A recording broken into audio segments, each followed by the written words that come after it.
ಬಾಯ್ ನ್ಯೂಸ್ಗೆ ಸ್ವಾಗತ.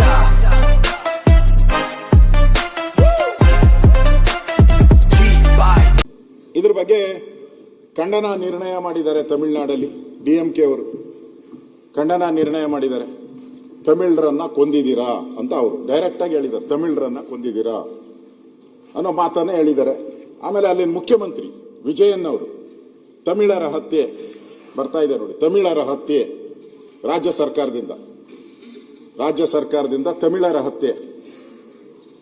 ಶನಿವಾರ ನಡೆಸಿದ ಎನ್ಕೌಂಟರ್ ಅಲ್ಲಿ 3 ತಮಿಳಿಗರು ಹತ್ಯೆ ಆಗಿರುವುದು ಖಂಡನೀಯ ಎಂದು ತಮಿಳುನಾಡು ಮುಖ್ಯಮಂತ್ರಿ ಜೋಸೆಫ್ ವಿಜಯನ್ ಭಾನುವಾರ ರಾತ್ರಿ ತಮ್ಮ ಎಕ್ಸ್ ಖಾತೆಯಲ್ಲಿ ಹಾಕಿದ್ದಾರೆ. ಈ ಘಟನೆ ಕುರಿತು ಕರ್ನಾಟಕ ಅರಣ್ಯ ಇಲಾಖೆ ನೀಡಿರುವ ವಿವರಣೆ ಸ್ವೀಕಾರಾರ್ಹ ಅಲ್ಲ ಅಂತ ಹೇಳಿದ್ದಾರೆ. ಮುಖ್ಯಮಂತ್ರಿ, ಒಬ್ಬ ರಾಜ್ಯದ ಮುಖ್ಯಮಂತ್ರಿ, ನಿಮ್ಮ ಪಾರ್ಟ್ನರ್ ಅವರು, INDA ಪಾರ್ಟ್ನರ್, ಅವರೇ ಹೇಳಿದ್ದಾರೆ ನಿಮ್ಮ ಫಾರೆಸ್ಟ್ ಡಿಪಾರ್ಟ್ಮೆಂಟ್ ಏನು ಕೊಟ್ಟಿದೆ ರಾಮಲಿಂಗಾರೆಡ್ಡಿ ಅವರು ಓದಿದ್ರಲ್ಲ ಅದು ಸ್ವೀಕಾರಾರ್ಹ ಅಲ್ಲ ಅಂತ ಹೇಳಿದ್ದಾರೆ ಅವರು.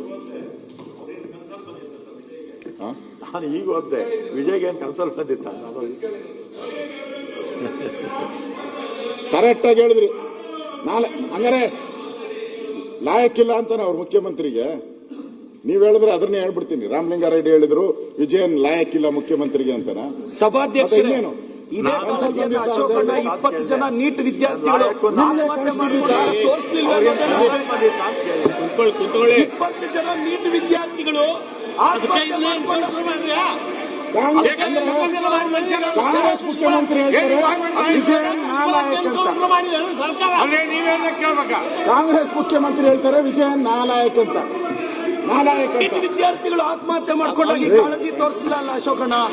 ಮಾನ್ಯ ಅಧ್ಯಕ್ಷರು ನ್ಯಾಯಾಂಗ ತನಿಖೆ ಕಾಳಜಿ ಅಶೋಕಣ್ಣ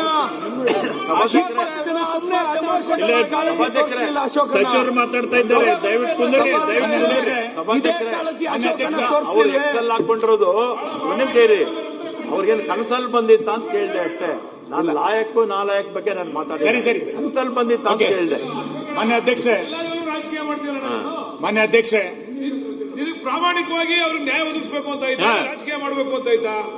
ನಿನ್ ಭಾಷಣದ ಮುಖಾಂತರ ನೀವು